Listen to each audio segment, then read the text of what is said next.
Bueno, qué gusto poder saludarlos. A partir de este momento seguramente vamos a compartir más encuentros, en este caso con la idea de llevarles a todos ustedes un curso en el cual hablemos de la pelota de fútbol y también de la vocación. De ahí el nombre de este curso, que se va a llamar De una pelota de fútbol a una vocación para siempre.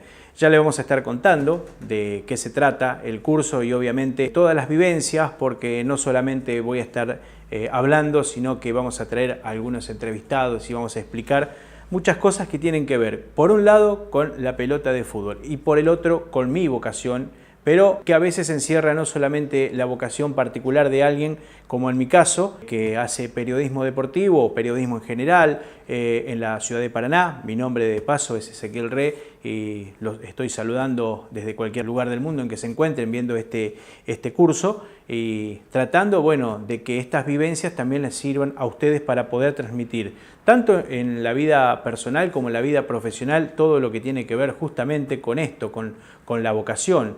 Y en mi caso tiene que ver con la pelota de fútbol. Fíjense la importancia que tiene este balón, que hoy es prácticamente un lenguaje universal, la pelota de fútbol. Y lo que tengo aquí, y seguramente en distintos cursos le iremos mostrando, tiene que ver con una pelota de fútbol. Primero, para hablar de la historia de esta pelota de fútbol. Esta pelota, que se llama pelota con tiento, cuero vacuno, cosida a mano, es la histórica primera pelota de fútbol del mundo, la que conocimos aquí en la República Argentina en el siglo pasado y el cual prácticamente hasta la década del 30 y 40 se utilizó en el fútbol argentino. El tiento, el cuero, realmente una pelota muy pesada. Esta pelota, que parece tan vieja, tan necesaria hoy, encierra una parte muy importante de la historia del fútbol, porque esta pelota sirvió para abrir el profesionalismo, la creación en la década del 30, ya por el año 32-33, del fútbol argentino, la aparición del profesionalismo. Cuánta historia ha pasado, cuánto desarrollo,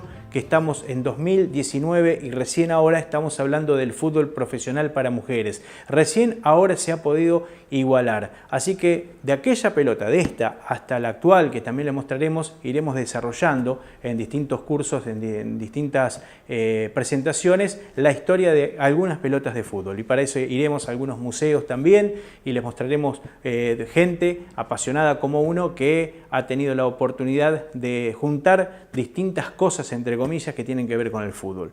Volviendo al tema que nos une en este curso, la charla de una pelota de fútbol a una vocación para siempre. ¿Por qué se llama así? Porque tiene que ver con el desarrollo personal. Por ahí cada uno tendrá sus anécdotas, sus vivencias, pero la pelota es lo que a muchos que nacimos en la década del 70 nos ha acompañado en la infancia. Tanto de la década del 70 hacia atrás como la década del 70 hacia adelante, indudablemente que la pelota de fútbol ha sido un elemento importante para el juego. En mi caso, quiero desarrollar cómo fue mi historia. Mi historia nace en un pueblo muy pequeño, en la provincia de Santa Fe, 22 kilómetros de la ciudad de Rafaela, un pueblo muy particular porque en realidad son dos pueblos divididos solamente por una cuadra, de un lado Castellanos, del otro lado San Antonio, solamente cortados por una calle, un camino de tierra, un pueblo que todavía mantiene su forma y tradición actualmente, esta localidad. Y ahí obviamente en aquella época, estamos hablando del año 75-76, salvo algún juguete, después la única alegría o encuentro que teníamos los chicos en esa época era una pelota de fútbol. Muy similar a esta, a veces de trapo, a veces de goma. Las pelotas que en ese momento uno podía conseguir, era muy difícil tener una pelota de fútbol en un pueblo humilde o de características humildes. Y recurrimos obviamente al potrero. ¿Y dónde estaba el potrero? En una escuela. El potrero era justamente el patio de la escuela en la cual uno podía estudiar. Y ahí nos encontrábamos después en cada recreo o también por las tardes y sobre todo los sábados a la tarde, cuando no había mucho por hacer en la pequeña localidad, nos encontramos con una pelota de fútbol y los compañeros para poder desarrollar esa actividad deportiva. Y en ese momento, bueno, uno tenía la posibilidad de empezar a codearse con el fútbol por la televisión, ¿no? Los canales blanco y negro, el televisor blanco y negro. Una tía tenía un viejo televisor y comenzaba el Mundial 1978. aquel equipo de César Luis Menotti, con el Pato Filiol en el arco, con Mario Alberto Kempes en el ataque, con un santafesino como Leopoldo Jacinto Luque, un gran goleador, un gran equipo. Podríamos decir que el fútbol argentino, en su profesionalismo, comienza a gestarse justamente en cuanto a trabajo físico y táctico con la llegada del flaco César Luis Menotti después del Mundial 74. Menotti, que había sido un gran referente del equipo de Huracán, el equipo de Parque Patricios, un gran equipo de fútbol indudablemente, llegaba a la selección argentina con el tremendo objetivo, en épocas de proceso militar y todo lo que eso conllevaba en ese momento en la República Argentina, a llevar a una selección de fútbol a ser protagonista en su propio mundial. En consecuencia, nosotros seguíamos por ese viejo televisor blanco y negro todo lo que podía pasar con la selección argentina de fútbol, el equipo de Menotti y además, bueno, los distintos noticieros, los pocos canales que uno podía ver. En esa época, estamos hablando en la República Argentina, no había cables todavía, apenas estaba apareciendo el televisor color, así que era muy complicado en esa época tener la posibilidad de los accesos que tenemos hoy por hoy. Fíjense nosotros, usted en cualquier lugar del mundo, y nosotros aquí en la ciudad de Paraná, en la provincia de Entre Ríos, hablando a través de las redes sociales, hablando a través de internet y pudiendo llevar cada uno sus experiencias y sus anécdotas. En esa época era solamente lo que nos podían ofrecer un diario y los canales de televisión, que en ese caso era uno solo, que era Canal 13 Santa Fe. Y bueno, tanto me pegó a mí particularmente aquel Mundial de fútbol, que uno iba, después terminaban los partidos y veía a Holanda de Rudy van de Kerkhoff, la misma selección argentina, la selección de Italia con Dino Zoff, con Franco Caucio, Roberto Béttica, grandes jugadores de la selección de Italia, Brasil, que si bien no pudo llegar a la final, también mostró un gran protagonismo y fue el único equipo que derrotó a Argentina en el Campeonato del Mundo. Uno salía ahí de cada partido con el furor y entonces nos íbamos al potrero y ahí nos sentábamos a contar los partidos y después, bueno, cada uno se disfrazaba en el partido de tal jugador. Bueno, y comienza entonces a aparecer esa pelota de fútbol y empieza a aparecer sin querer a los 8 años, 7 años la vocación. ¿Por qué? Y porque uno tenía esa locura ya del relato y del comentario del partido de fútbol, que cada partido entre los chicos relataba dentro de ese potrero, ¿no? Entonces llevaba la pelota Ortiz, toca a la izquierda buscando Houseman bien el centro, y uno sin querer, en esos pequeños momentos muy recordados de infancia, comenzaba a gestar una vocación, ¿no? Desde un potrero de una escuela. Qué importante a veces es la escuela pública o la escuela para generar estos pequeños detalles que pueden significar más adelante una vocación deportiva, ¿no? O una vocación de trabajo o una vocación periodística, como es mi caso.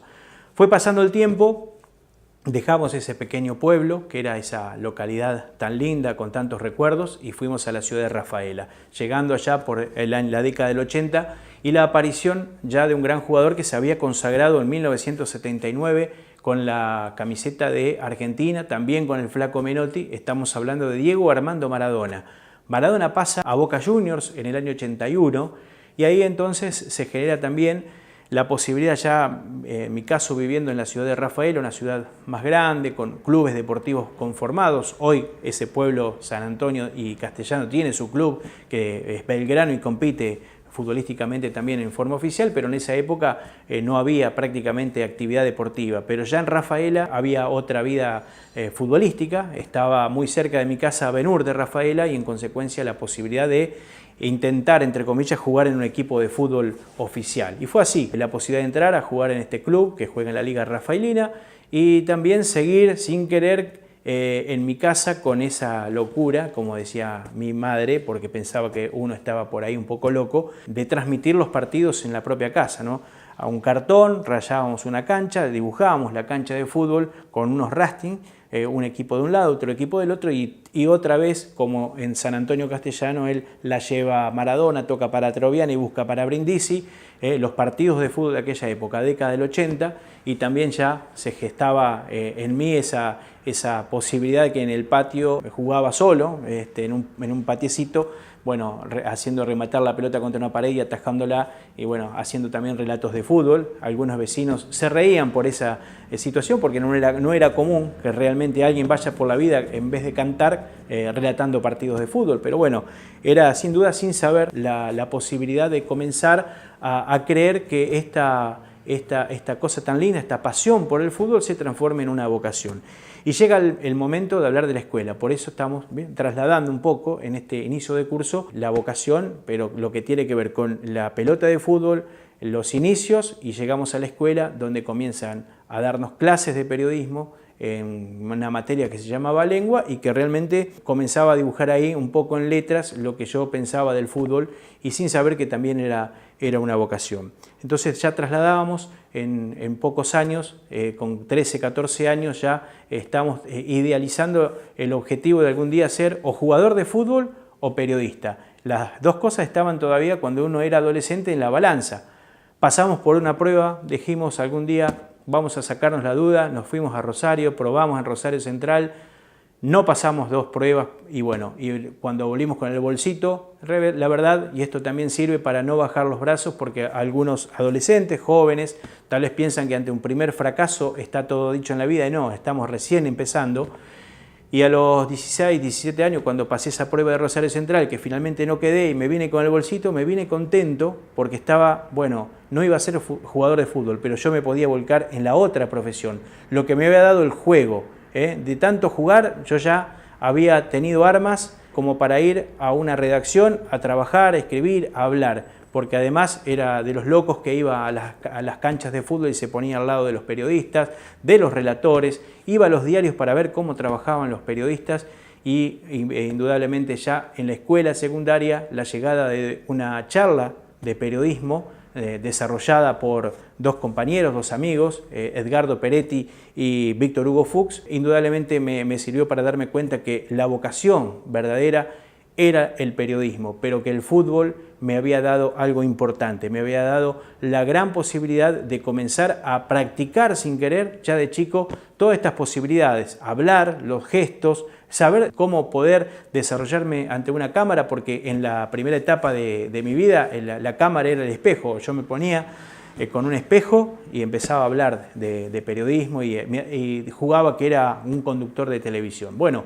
así se fueron dando estos primeros pasos. Obviamente que el curso va a tender a hablar sobre las cuestiones periodísticas y los recursos para trabajar, ya sea en una redacción de un diario, de un canal de televisión, en la radio y hoy obviamente en algo que nosotros también a nuestra edad, si bien somos jóvenes adultos como podrían denominarse, no, todavía lejos de ser adultos mayores, pero indudablemente tenemos que ayornarnos a estas nuevas tecnologías, a las redes sociales porque venimos de hacer distintos periodismos, pero todos los periodismos sirven para un mismo objetivo, para llegar finalmente a la gran masa o a la intención.